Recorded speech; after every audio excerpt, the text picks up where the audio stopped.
أعوذ بالله من الشيطان الرجيم بسم الله الرحمن الرحيم يا حسن القلب رحمة الله استعيذ أصبح بالشر كله ولا تكلني إلى النفس فطعمي واشرح لي صدري ويسر لي أمري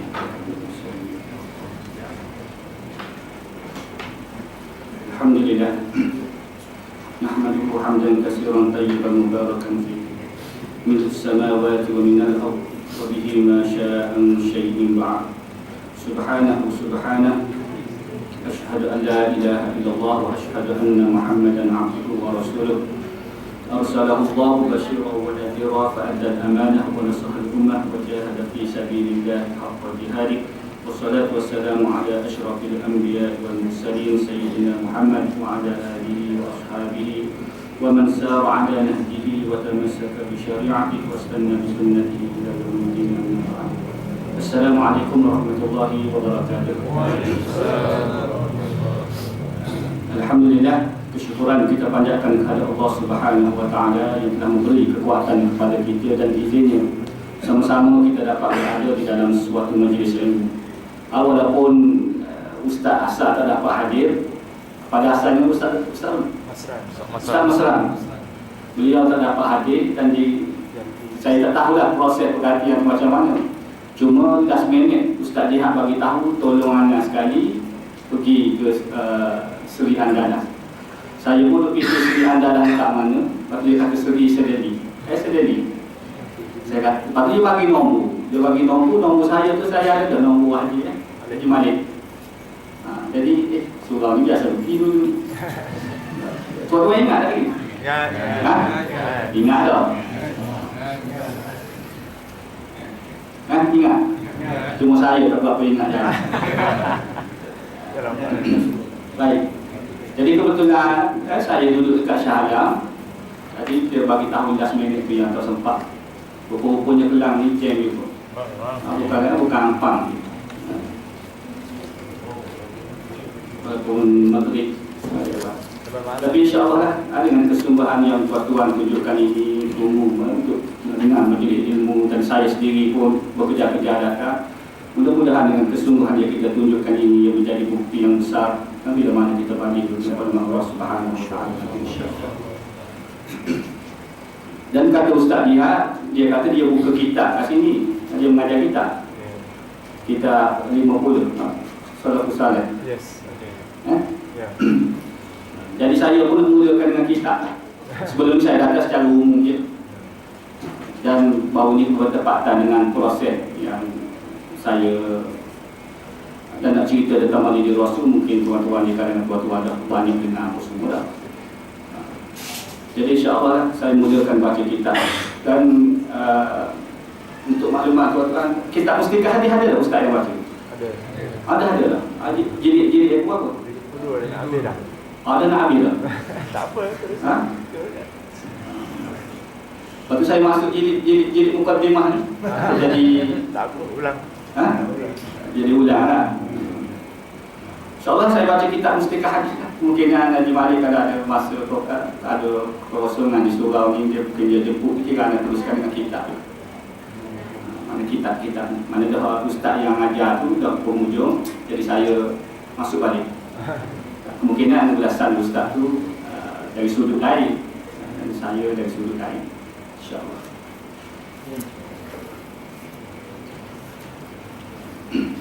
Baik, kita masuk pada Mustikah Hadis dan mungkin ustaz apa yang mengajar Mustikah Hadis?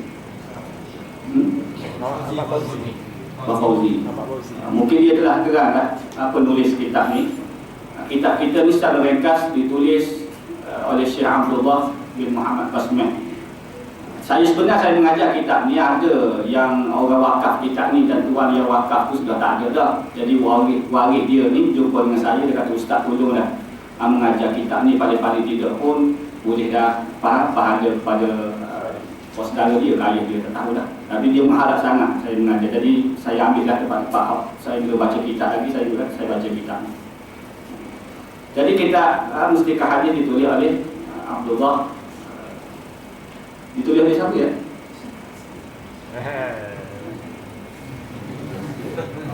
Dia mengaji penghujung lah. Saya tak berapa ingat. Tak ingat. Ini Dr. Mahathir Malu Melayu mudah lupa. Baik. Kitab ini ditulis oleh Syekh Abdullah bin Muhammad Basmih. Abdullah bin Muhammad Basmih ni dia ni asal daripada Yaman. Orang bapa Abdullah Basmih ni orang yang bapa Yaman. Dan dia dibawa oleh ayah dia ke Melaka. Dia dilahirkan di Mekah. Ayah dia pada waktu itu selain daripada berdagang, selain daripada berniaga, dia di antara orang yang bawa orang Melayu pergi menunaikan fardu haji pada waktu itu. Ada lingkungan tahun 20 lebih lah. 20 lebih. Dan dia dibawa oleh ayah dia ke Melaka. Dalam usia yang masih kecil, dalam keadaan dia susah nak memahami bahasa Melayu, lalu dihantar untuk belajar di sekolah. Lama kelamaan dia dapat menguasai bahasa Melayu. Syekh Abdullah dapat menguasai bahasa Melayu. Lalu dia rasa bertanggungjawab untuk nak berdakwah orang Melayu pada waktu itu. Dia menterjemahkan kitab-kitab Arab ke bahasa Melayu. Jadi antara karya yang dia buat, salah satunya adalah kitab Mustikah Hadis. Kitab Mustikah Hadis. Itu keistimewaan dia lah, Syekh Abdullah bin Muhammad Basmih ni. Walaupun dia ni orang Arab, tapi mampu mengarang kitab bahasa Melayu. Itu kelebihan dia. Dan setiap orang seperti mana yang kita tahu mempunyai kelebihan masing-masing. Dan kita pun dikurniakan oleh Allah kelebihan juga. Walaupun kita daripada kecil lagi berbahasa Melayu, sampai hari ini tak berjaya nak karang kita. Itu kelebihan kita lah. Kelebihan masing-masing. Baik. Bila mana kita bercakap soal hadis, kitab Mustikah Hadis dia menghimpunkan hadis-hadis. Bila mana kita bercakap soal hadis, kita mukadimah sedikit hadis. Apa dia hadis-hadis? Hadis ini maruya 'an Nabi sallallahu alaihi wasallam qawlan aw fi'lan aw taqriran. Bila mana kita bercakap soal hadis, maka kita akan lakukan kepada tiga perkara yang asas, iaitu maruya 'an Nabi sallallahu alaihi wasallam qawlan, apa yang diriwayatkan oleh Nabi melalui percakapan Nabi. Nabi bila mana bercakap, maka ia dikira sebagai hadis. Dikira sebagai hadis. Ataupun Nabi tidak bercakap, Nabi buat.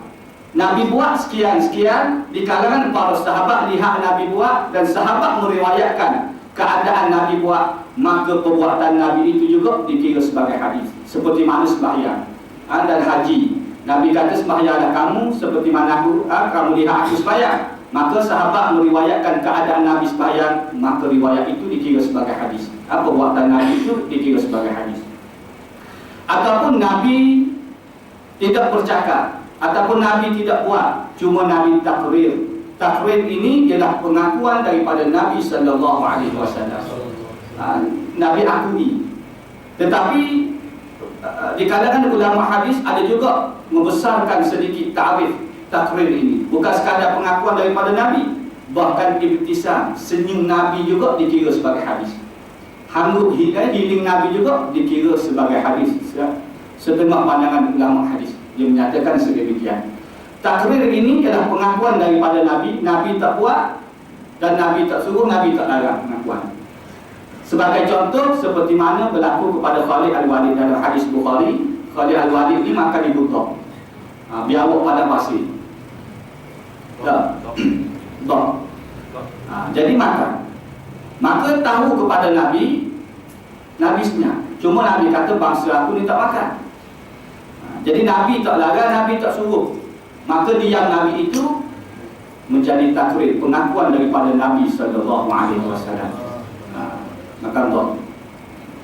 Jawab pada pasir dah panggil. Dulu tipu di kalangan orang Melayu kita tu guru cerita berbahak. Ada segi biawak dia boleh makan kau. Kerana dia rujuk dengan hadis ni lah. Kalau dia ada makan, biawak pada pasir. Jadi dia waktu keluar satu cerita, satu nak menghukumkan soal satu binatang kita boleh makan kau. Kerana kaedah hipotok ni lebih kurang biawak kita. Jadi bahak pula di kalangan masyarakat. Orang malunya di kalangan geng-geng surau lah. Orang ni kata biawak boleh makan. Orang ni kata tak boleh apa. Dia tahu orang Arab boleh makan. Orang Arab tu biawak dia lain. Makan makanan biawak dia tu lain. Dia kata boleh lah, merujuk pada hadis itu. Jadi pala pula. Siapa tak tegur? Dia bahas pergi biar awak boleh makan pada. Lembu kambing banyak lagi. Ya, kambing sampai hari ni tak habis-habis. Ya, saya daripada kecil sampai hari ni tak habis-habis lagi kambing. Ya. Bincang soal habis awak. Kadang lah boleh makan, nak makan pada.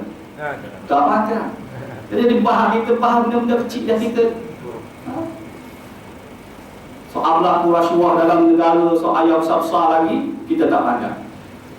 Dulu orang tua cerita dulu, orang berbahas dalam segi bedu hak pukul sebelum melakukan azan. Sebab dulu tak ada mic.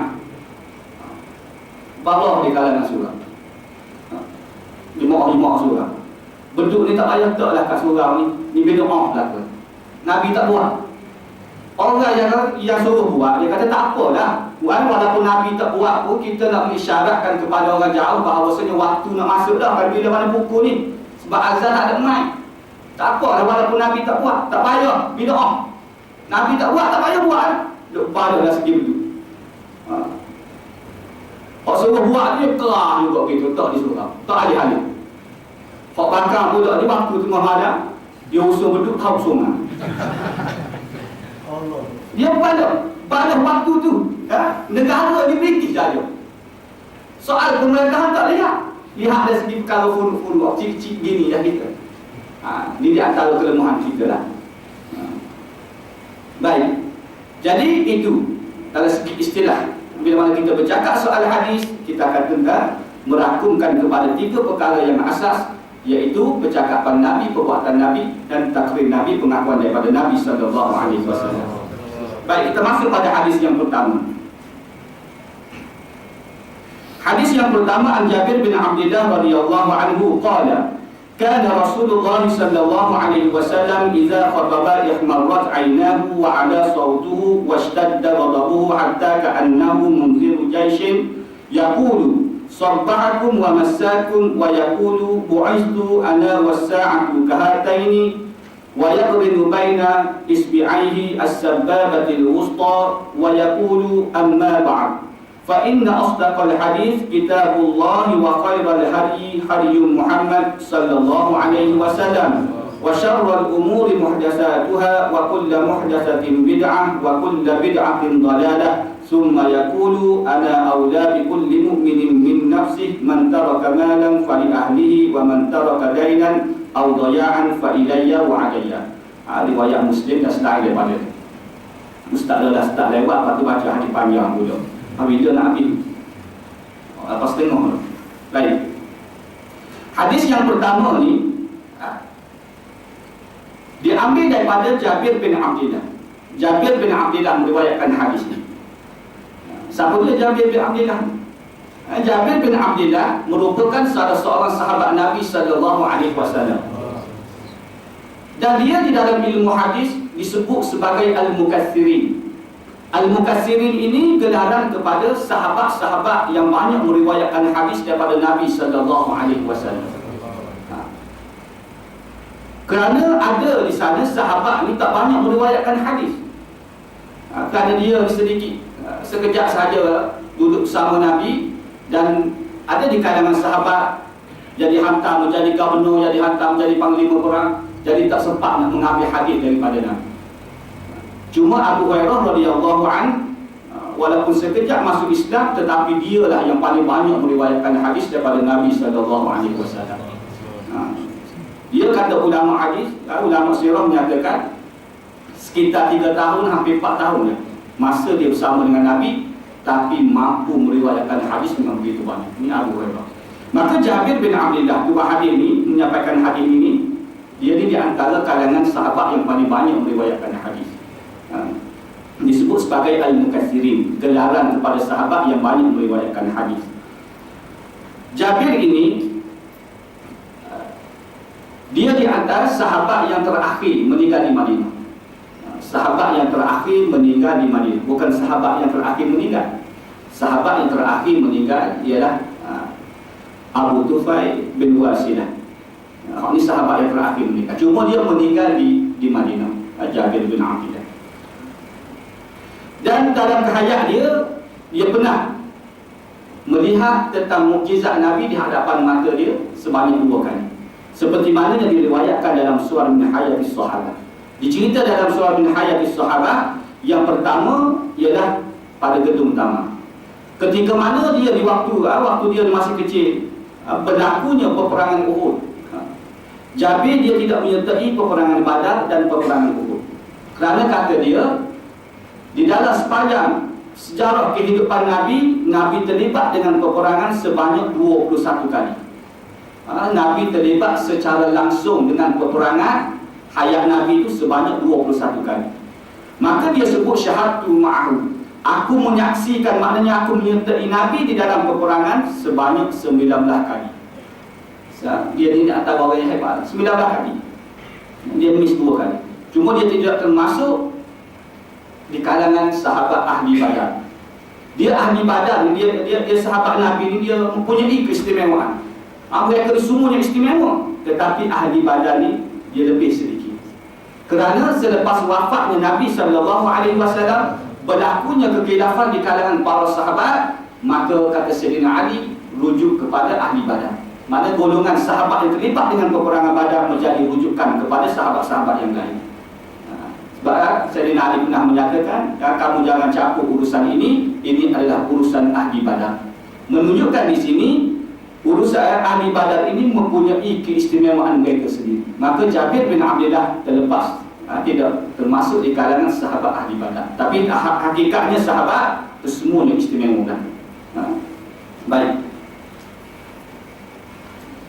Jadi Jabir ni dia pernah menyaksikan mukjizat di hadapan mata dia sebanyak 2 kali.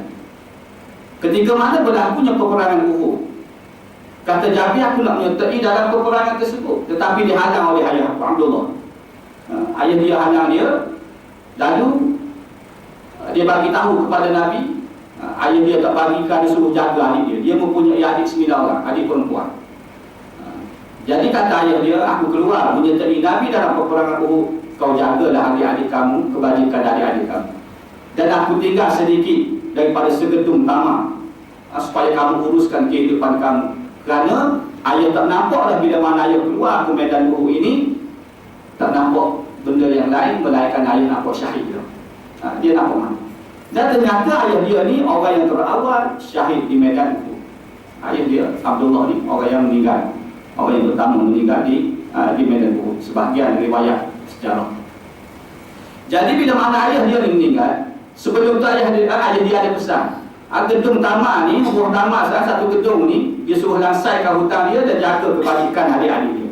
Jadi bila mana selepas peperangan Uhud, Jabir ni pergi menghadap Rasulullah. Nyatakan, ya Rasulullah, ayah aku ni suruh lansaikan hutang-hutang dia dengan tamak peninggalan dia ni, dan yang lebih daripada tu suruh jaga kebajikan adik-adik aku. Maka dibimbangi, takut-takut tak cukup yang ayah aku tinggal.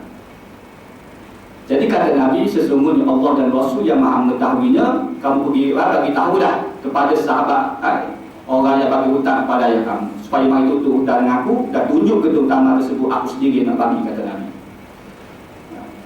Dan Jabir ni pergilah bagi tahu kepada orang yang bagi hutang kepada ayah dia supaya datang tutup hutang. Dan Nabi sendiri yang bagi, datang seorangnya. Dan Jabir kata, aku lihat keadaan tersebut. Nabi bagi, Nabi ambil, bagi. Selesai kesemuanya. Maka kata Jabir, aku lihat pada gedung tamak tersebut tidak terjejak apa-apa pun. Seolah-olah tidak diganggu. Ini di antara mukjizat yang berlaku di hadapan mata dia.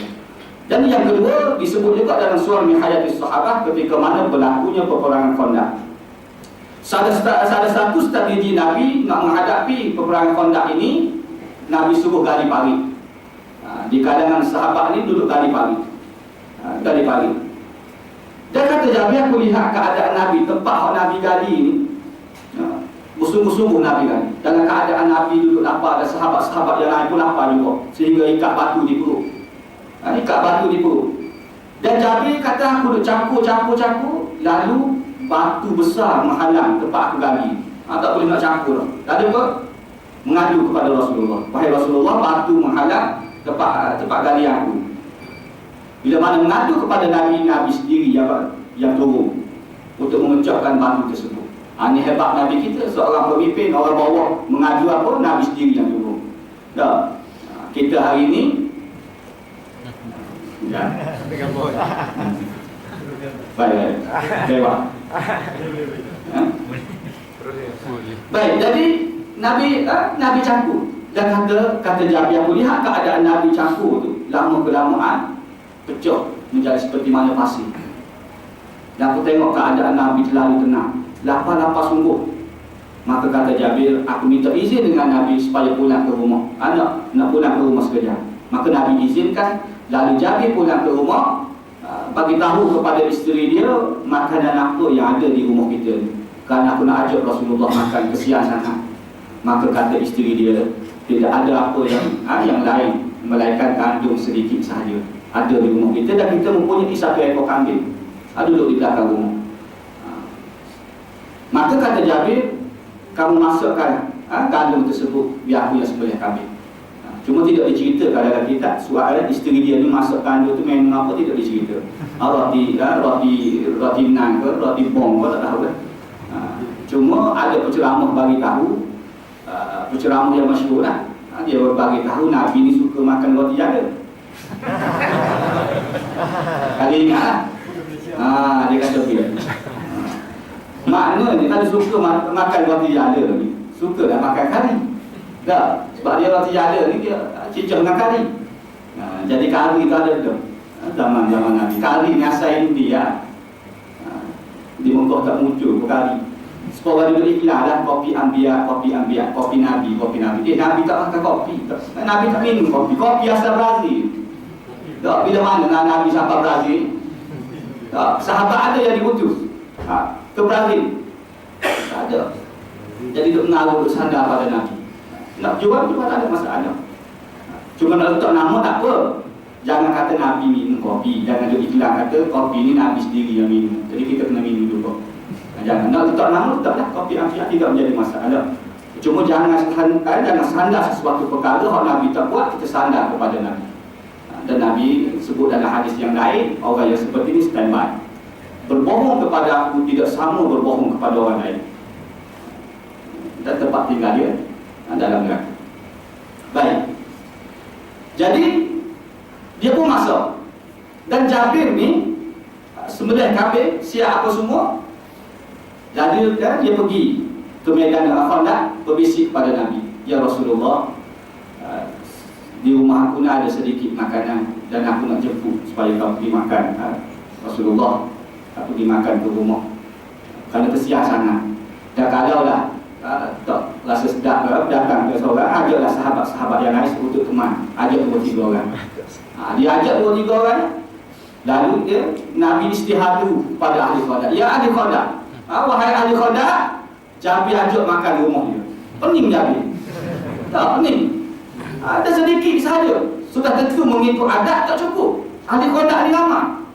Gak sahabat ni Nabi ajak makan, sudah tentulah mereka nak, tak ada orang malu. Sahabat ni ajak perang, dia nak lagi. Ajak makan tak kata nak. Tak, kita hari ni ajak perang, tak apa mungkin dulu lah. Tak. Aku ni payah lah anak sekolah, banyak kali. Ajak jual susah. Ada ajak makan, tak ada. Sahabat ni ajak perang pun nak, ajak makan lagi. Tak, pakat 1000 rumah Jabir. Dan Jabir mengadu kepada Nabi, ya Rasulullah, sudah tentulah makanan yang ada tak cukup sebab aku sediakan untuk engkau ya. Untuk engkau. Ni ramai yang datang. Maka Nabi kata sesungguhnya Allah dan Rasul yang maha mengetahuinya, maka biarkan duduk di atas dapur tersebut, biar aku sendiri yang bagi, kata Nabi. Maka kata Jabir, bila mana seorang di kalangan ahli Khandaq ni mari minta makanan, Nabi bagi, kesemuanya kenyang, dan aku melihat dalam bekas tersebut tidak terjejah apa-apa, seolah-olah tidak diganggu, kata Jabir. Ini di antara mukjizat yang berlaku kepada Nabi yang dilihat oleh Jabir bin Abdillah. Dan dia meninggal pada tahun 74 Hijrah. Meninggal pada tahun 74 Hijrah ketika mana pemerintahan Abbas bin Utsman yang merupakan penguasa di Madinah ketika itu, dan penguasa sendiri sebagai pemerintah sembahyang ke jenazah dia. Jabir bin Abdillah. Kalau tuan-tuan masih ingat, tahun berapa? 2004, 2000 macam tu. Ingat tak? Waktu musim haji dilanda ribu pasir waktu. Tahun dah 2000 lah, 2004, 2003. Dan di Baqi' tu, di Baqi' di kubur sahabat tu, ada kubur yang terhakis pasir dia. Disiar dalam akhbar Arab Saudi pun dah disiar. Dan dalam di kubur tu, bila mana pasir terhakis dengan ribu pasir, dengan air yang terhakis pasir ni, keluar kaki. Kaki mayat tu keluar, nampak ujung kaki sikit, lepas tu nampak tu dah kering. Tapi kaki waktu ni masih tertanam lah. Dia keluar dalam akhbar. Di kalangan pemerintah Arab Saudi mendakwa kubur itu adalah kubur Jabir bin Abdillah. Kubur Jabir bin Abdillah. Mereka dakwa dah. Dan ini tak tahu dah setakat mana sahihnya, setakat mana benarnya, cuma didakwa. Didakwa gitu. Baik. Jadi hadis ini diambil daripada Jabir bin Abdillah. Kata Jabir, pernah Rasulullah SAW apabila berpidato merah menyala matanya, lantang suaranya dan bersangatan marahnya, sehingga seolah-olah baginda seorang pemberi amaran yang menyatakan kepada angkatan tentera tentang kedatangan musuh.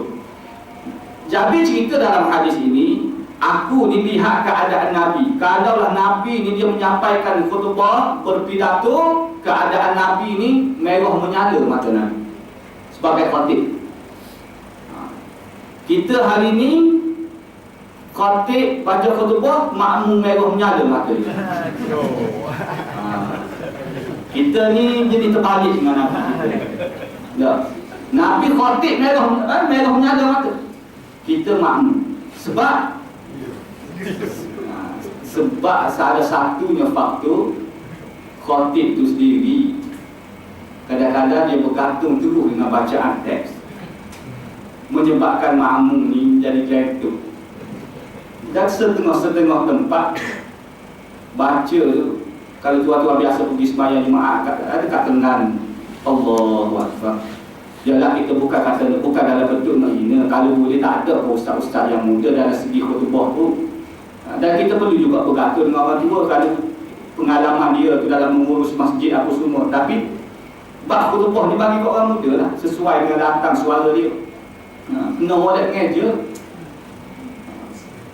baca khutbah kerana terikat dengan teks.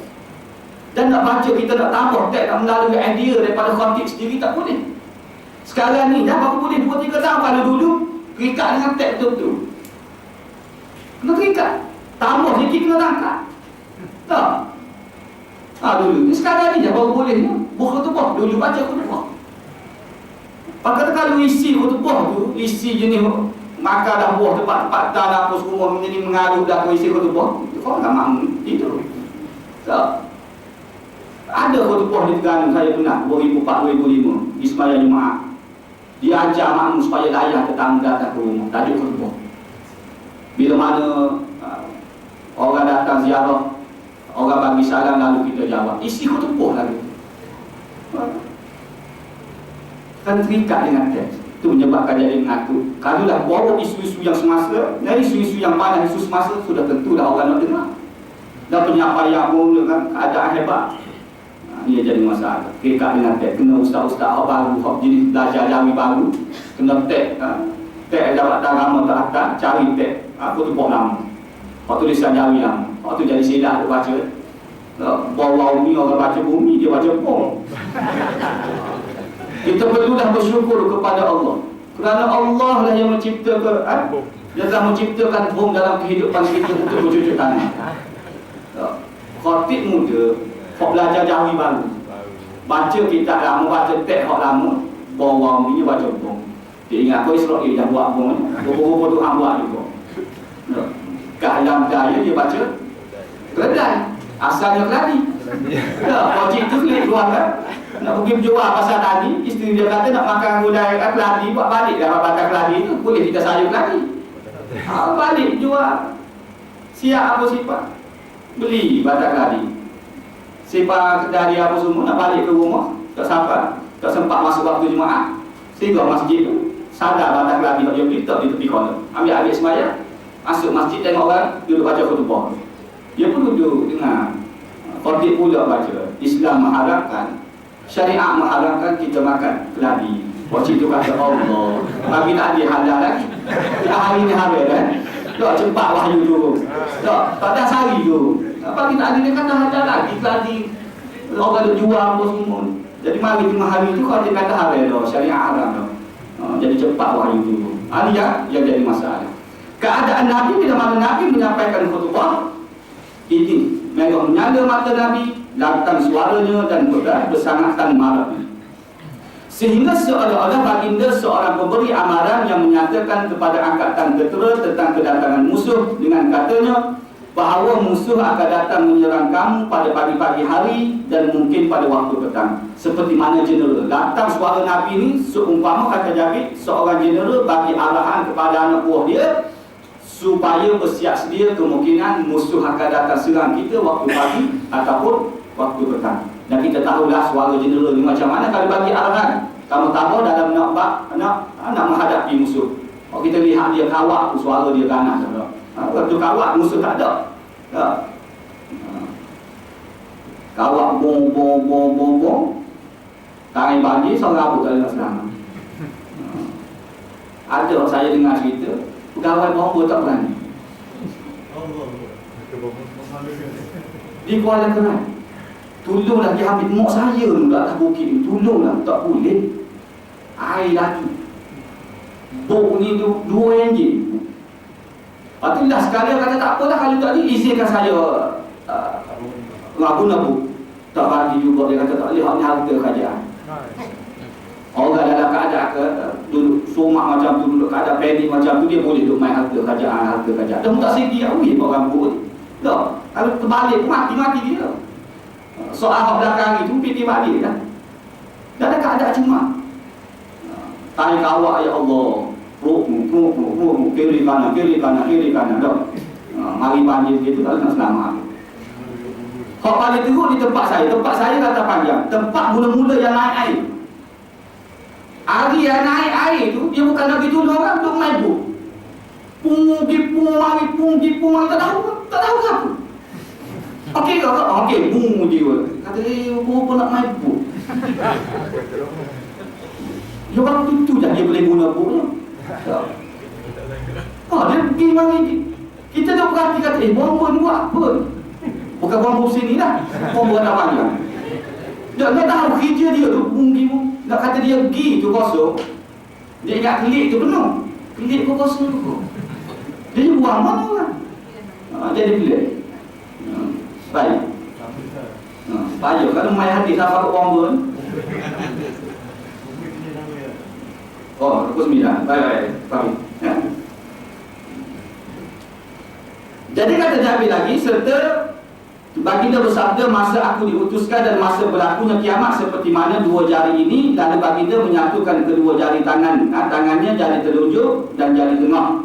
Nabi kata, waktu aku diutuskan dengan berlakunya kiamat sudah dekat, kata Nabi.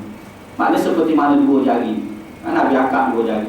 Nak menunjukkan bahawa selepas Nabi ini diutuskan, maka tidak dibangkit lagi Nabi-Nabi yang lain. Maka Nabi dah Nabi yang terakhir. Maka selepas daripada ini akan berlakunya kiamat.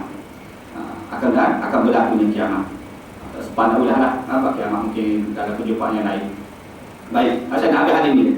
Serta baginda bersabda lagi, ketahuilah selain daripada itu maka sebenar-benar perkataan ialah kitab Allah dan sebaik-baik jalan pimpinan ialah jalan pimpinan Muhammad sallallahu alaihi wasallam. Tak ada dah nak cari jalan yang lain, kita rasa kepala kita ni lebih bijak daripada Allah, daripada Rasul, tak ada. Ini dah jalan yang terbaik dan perkataan yang terbaik, perkataan Allah Subhanahu wa taala, iaitu Al-Quran. Cara Nabi dah cara yang terbaik. Tetapi kita hari ini dalam bab pengurusan kehidupan kita, kebanyakan kita mendahului Allah dan Rasul.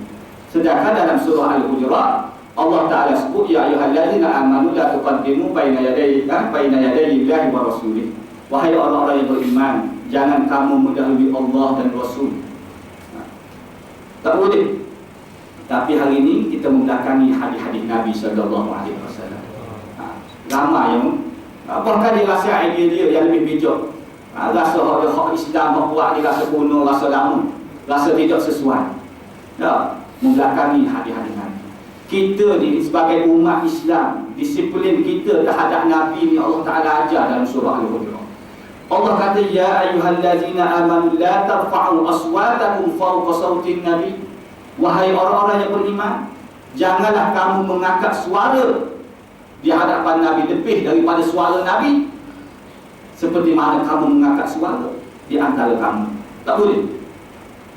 Kita dengan Nabi ni angkat suara di hadapan Nabi tak boleh. Nak panggil ya Muhammad, ya Muhammad tak boleh. Allah tak ada larang. Tapi orang hari ini membelakangi hadis-hadis Nabi. Maka berlaku perbincangan di kalangan ulama mufassirin tentang ayat. Adakah ayat ini dikira sehingga hari kiamat? Sebab Allah Ta'ala kata jangan mengangkat suara lebih daripada suara Nabi. Dan kita nak angkat macam mana? Nabi sudah wafat. Adakah ayat ini dikira sehingga hari kiamat? Kata ulama mufassirin, ayat ini dikira sehingga hari kiamat. Bila mana mereka mengulas ayat ini? Mereka menyatakan ketika mana hayat baginda, seseorang itu tidak boleh mengangkat suara di hadapan Nabi. Tak boleh. Nak panggil ya Muhammad, ya Muhammad tak boleh. Itu ketika mana hayat baginda. Dan ulama menyatakan juga ketika mana mengulas ayat ini, seseorang itu selepas daripada hayat baginda, seseorang itu tak boleh mengangkat suara di dalam masjid Nabi SAW. Kerana di situ adanya makam Rasulullah, merujuk juga pada ayat. Dan ayat ni kalau tuan-tuan pergi ke Raudhah Kausar Raudhah dekat atas kubur Nabi ada tulis.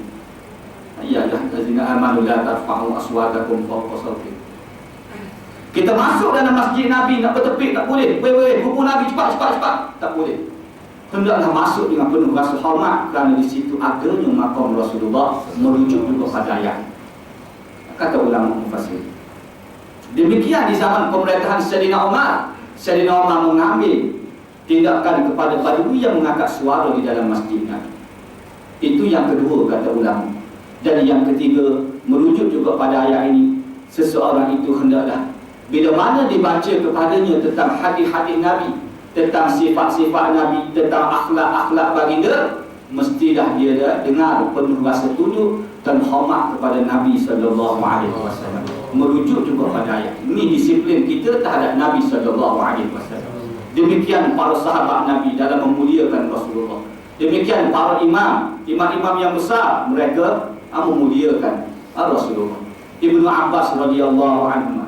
Ibnu Abbas bila mana dia menyatakan kepada sahabat-sahabat yang lain, dia kata qala Rasulullah, dia menyebut tentang qala Rasulullah. Tiba-tiba ada di kalangan sahabat yang lain menyatakan, tetapi aku dengar Sayyidina Umar kata begini, Abu Bakar kata begini. Maka Ibnu Abbas dengan tegas menyatakan, aku bimbang Allah Subhanahu wa taala menghujani kamu dengan batu, kerana bila mana aku sebut qala Rasulullah, kamu sebut qala Umar, qala Abu Bakar. Menunjukkan kata-kata Sayyidina Umar, kata-kata Abu Bakar pun tak boleh nak sama dengan kata-kata Rasulullah. Bila mana aku sebut tentang Rasulullah, maka tak ada pilihan yang lain. Tak ada pilihan yang lain. Demikian para sahabat dalam memuliakan Rasulullah, memuliakan hadis-hadis Nabi. Imam Malik bin Anas. Imam Malik, seorang imam yang besar. Bila mana dia masuk dalam masjid Nabi, nak mengajar dalam masjid Nabi, putih pakaian, masuk dengan penuh rasa hormat. Lalu Imam Malik masuk, tiba-tiba dia mengisyaratkan ke makam Rasulullah, dan dia menyatakan kullu ahadin yukhadhu wa yutraku amin kalami ilal maksum sallallahu alaihi wasallam. Kata Imam Malik, cakap seseorang itu kita boleh habis dan kita boleh tolak, kecuali ilal maksum sallallahu alaihi wasallam. Pandangan saya tuan-tuan boleh ambil, tuan-tuan boleh tolak. Pemikiran saya tuan-tuan boleh ambil, tuan-tuan boleh tolak. Pemikiran tuan-tuan saya boleh ambil, saya boleh tolak. Kecuali Nabi sallallahu alaihi wasallam, tak ada pilihan. Melainkan kita kena ikut. Demikian para imam, banyak lagi lah tentang besok. Baik. Jadi kata hadis ini ialah perkataan yang baik. Tak ada selain daripada kitab Allah Subhanahu wa taala, dan sebaik-baik jalan pimpinan ialah jalan pimpinan Muhammad sallallahu alaihi wasallam, dan sebaliknya sejahat-jahat perkara ialah perkara-perkara baharu yang diada-adakan dalam agama, sedang tiap-tiap perkara baharu yang diada-adakan dalam agama itu adalah bid'ah, dan tiap-tiap bid'ah itu adalah sesat. Dan kalau kita nak bincang segi soal bid'ah ataupun ini banyak perbahasan. Kerana di kalangan ulama mufassirin, di kalangan ulama Ibnu Katsir sendiri, pandangan ulama ni mereka membahas bid'ah ni panjang. Kerana mereka sendiri pun khilaf tentang bid'ah. Bid'ah dari sudut bahasa, bid'ah dari sudut istilah, banyak perbahasan. Jadi apa yang penting yang kita boleh ambil kesimpulan, jika ada asas daripada Nabi, maka nak buat-buatlah. Nak buat-buatlah. Cuma jangan tambah apa yang tak dibuat oleh Nabi SAW. Kita nak buat, kita buat. Kalau tidak dibuat oleh Nabi, cuma kita berpegang beriktikad bahawasanya memanglah Nabi tak buat, tapi ada asas daripada Nabi, kita nak buat. Kita nak buat. Macam contoh Maulidin Rasul. Maulidin Rasul setengah orang kata tak payahlah sebab zaman Nabi pun tak buat. Kita kena lihat kepada sejarah kenapa ada Maulidin Rasul ini. Dia sejarahnya di zaman pemerintahan kerajaan Fatimiyah.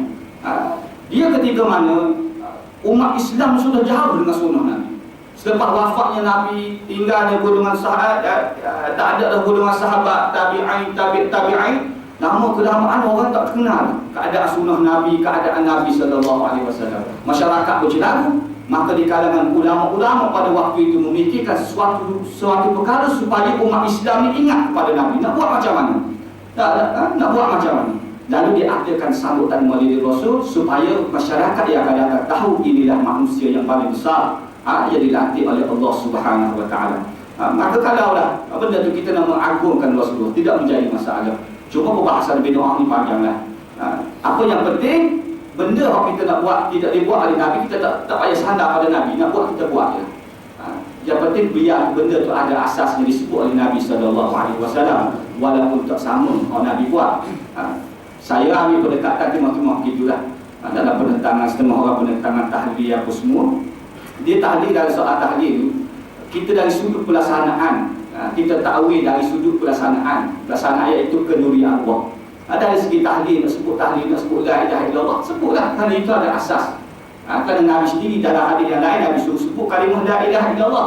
Di dalam bulan Ramadan, Nabi kata perbanyakkan sebut kalimah la ilaha illallah. Maknanya ada asas daripada Nabi. Cuma apa yang menjadi masalah dari segi tahlil ini, bukan tahlil tersebut, kenduri arwah yang jadi masalah. Kerana kita menetapkan hari dan memperwajibkan seolah-olah mati seseorang kena buat kenduri. Soal tahlil nak buatlah, tidak menjadi masalah. Kalau paling, tapi zaman sekarang di masyarakat ni tidak menjadi masalah dah. Kerana kalau ada kematian apa, kita buat di surau, kita buat di masjid, ramai-ramai, tidak menjadi masalah. Cuma orang dulu ni, walaupun tak ada duit, setakat mana duit pun tak ada, arwah ni tinggal, harta tak berapa banyak, kita terpaksa mengadakan tahlil ni, nak buat kenduri besar-besaran. Kadang-kadang kalau kita buat bubur, kita orang tak pergi. Jadi tanam sikap sedemikian, maka kenduri yang menjadi masalah pada tahlil itu tidak menjadi masalah. Nak buatlah. Tapi kita tanam, masyarakat kita tu kok mana-mana nak buat tahlil kena ada makanan yang hebat. Malam ketiga kena buat nasi hidang. Kalau buat cendol macam tu orang tak pergi. Jadi masyarakat main masa tu jadi masalah tu. Malam ketujuh kena buat sembelih lembu, kena sembelih kambing, kawan ni pun duit, suami pun tinggal berapa. Ni yang jadi masalah. Maka dari sudut bid'ah ni, rasa panjang perbahasan dan mungkin ada masa yang lain kita akan bincanglah. Cuma kata setengah meriwayatkan Imam Syafi'i membahagikan bid'ah dalalah, bid'ah hasanah, bid'ah yang baik. Dan ada yang menyatakan Imam Syafi'i tidak sebut sedemikian. Seperti perbahasan daripada sudut Imam Sayyidi, panjanglah, panjang. Cuma kita ambil jalan yang tengah. Jika ada asas daripada Nabi, nak buat. Kalau Nabi tak buat perkara itu, kita rasa perkara itu elok, kita nak buat, tetapi kita tidak sandarkan kepada Nabi. Cuma nak mencari kebaikan. Mudah-mudahan dengan kita lakukan ini, sebut nama Allah Ta'ala kurniakan juga pahala kepada kita. Itu tujuan. Kemudian baginda bersabda lagi, aku adalah berhak menolong tiap-tiap seseorang mukmin lebih daripada ia menolong dirinya sendiri. Sesiapa yang meninggalkan harta benda, maka itu adalah untuk waris-warisnya. Dan sesiapa yang meninggalkan hutang atau orang yang kehilangan tempat bergantung, maka terserahlah kepadaku menjaganya, dan akulah yang menanggung hutangnya. Nabi kata dalam hadis ini juga, Nabi kata, Nabi sebut hubungan di antara dia dengan orang mukmin ni, Nabi kata lebih daripada dia dijaga diri dia sendiri. Lebih daripada dia jaga sendiri. Jadi dia kata aku berhak menolong tiap-tiap seseorang mukmin lebih daripada dia menolong dirinya sendiri. Sesiapa yang meninggalkan harta benda, maka itu adalah untuk waris-warisnya. Dan sesiapa yang meninggalkan hutang atau orang yang kehilangan tempat bergantung, maka terserahlah kepadaku. Nabi SAW sebagai seorang pemimpin, seorang pemimpin di kalangan para sahabat. Bila mana berlakunya kematian, maka jikalau ditinggal harta yang begitu banyak, maka terserahlah pada waris-waris dia. Tapi kalau seseorang itu meninggal dan dia tinggal hutang, tinggal bebanan apa semua, maka bebanan ini terserah kepada. Ini seorang ciri seorang pemimpin.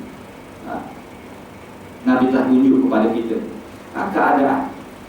Cuma kita hari ini terbalik. Kita hari ini terbalik. Kalau dah mati seseorang, meninggalkan harta, maka untuk aku lah. Kalau meninggalkan hutang, mengurus diri dah anak beranak. Ini yang jadi masalah. Tak boleh duit banyak apa, maka anak beranak dia je. Tak hutang, maka ramai-ramai membayar.